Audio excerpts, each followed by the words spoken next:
Hi everyone, in front of me I've got Realme 8i and let me share with you how to change the ringtone on this device.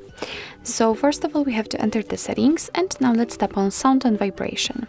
Here we have to scroll down a little bit and as you can see here we've got the ringtone section. We can change the ringtone for calls and this is the very first option, but also for the notifications. So let me show you how to do it using the ringtone for calls. Of course, give all the permissions, and as you can see we've been transferred to the full list of all available defaultly installed ringtones from which we can choose.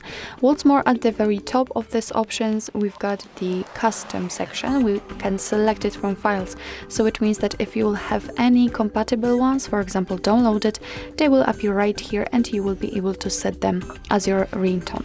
But let me get back, let me pick something from the system ringtones, and all you have to do in order to listen how the particular ringtone sounds is to tap on it.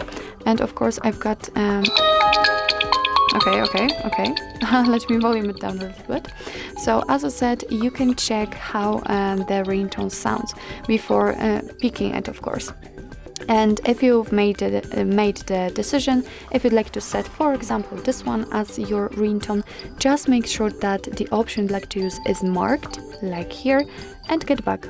And that's very simple. As you can see, it is notified right here, so it means that from now on, your device will use the chosen ringtone in order to notify you about any incoming call. Of course, it will work the same with the notification sound. So actually, this is it. This is how to change the ringtone in your Realme 8i. Thank you so much for watching. I hope that this video was helpful, and if it was, please hit the subscribe button and leave the thumbs up.